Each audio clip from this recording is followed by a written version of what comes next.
মেঘে মেঘে ঘর্ষণের ফলে সৃষ্ট ধনাত্মক ও ঋণাত্মক প্রতিক্রিয়ায় বজ্রপাত, আর তা সরাসরি অথবা কোনো পরিবাহীর মাধ্যমে নেমে আসে মাটিতে। নামার পথে মাটির সাথে যুক্ত কোনো প্রতিবন্ধকতা থাকলে সেটাকেই মাধ্যম হিসেবে ব্যবহার করে বজ্রপাত। সেক্ষেত্রে অপেক্ষাকৃত উঁচু মাধ্যমকেই বেছে নেয়। যখন ঝড় বৃষ্টি হচ্ছে তখন মাঠে যারা কাজ করতেছে ওরা কিন্তু গাছের নিচে যেয়ে আশ্রয় নিচ্ছে।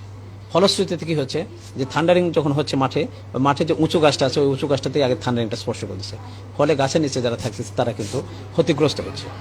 বিভিন্ন গণমাধ্যমের তথ্য মতে গেল 1 মাসে সারা দেশে বজ্রপাতে অর্ধশতাধিক মানুষের প্রাণহানি ঘটেছে, যার অধিকাংশই গ্রামাঞ্চলে। বিশেষজ্ঞের মতে এর কারণ গ্রামাঞ্চলের বড় বড় গাছপালা কেটে ফেলা ও অসচেতনতা। প্রাণহানি ও ক্ষয়ক্ষতি কমাতে কিছু সতর্কতামূলক ব্যবস্থা নেওয়ার পরামর্শ দিয়েছেন বিশেষজ্ঞরা। ঝড় বৃষ্টির সময় কোনো গাছের নিচে আশ্রয় না নেয়া, খোলা মাঠে থাকলে প্লাস্টিকের স্যান্ডেল পরে নিচু হয়ে থাকা, সরাসরি মাটির সাথে যুক্ত না থাকা, বাসায় থাকলে জানালার পাশে না থাকা, বজ্রপাত বা ঝড়ের সময় গবাদি পশুকে খোলা মাঠে না রাখা, চলন্ত অবস্থায় গাড়ি থামিয়ে অবস্থান করা, পানির কাছাকাছি না থাকা,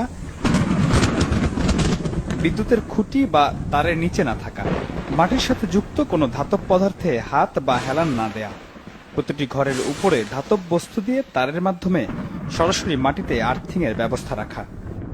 থান্ডারিং এর কারণে কিন্তু বিল্ডিং এর ক্ষতি হয়, অনেক সময় বিল্ডিং এ ফাটল দেখাতে, কিন্তু যদি থান্ডারিং মানে আপনার আর্থিং সিস্টেম থাকে তাহলে কিন্তু আপনার ওই বিল্ডিং মানে ফেটে যাওয়ার বা ক্ষতি হওয়ার সম্ভাবনা থাকে না। পাশাপাশি ওই সব মানে বিল্ডিং এ যারা বসবাস করবে তাদেরও ক্ষতি হওয়ার সম্ভাবনা থাকবে না। মার্কিন গবেষণা সংস্থা নাসার তথ্য মতে বায়ুমণ্ডলের সবচেয়ে নিচের স্তরের ওজনের পরিমাণ বেড়ে যাওয়ায় বজ্রপাতের প্রবণতা বাড়ছে।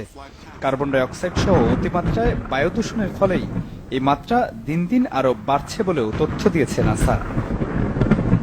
অতি বজ্রপাতে বাড়ছে তাপমাত্রা, গলছে বরফ, যার ফলে অস্বাভাবিক হারে বাড়ছে সমুদ্রপৃষ্ঠের উচ্চতা। মিরাজ হোসেন গাজী, বাংলা ভিশন, ঢাকা।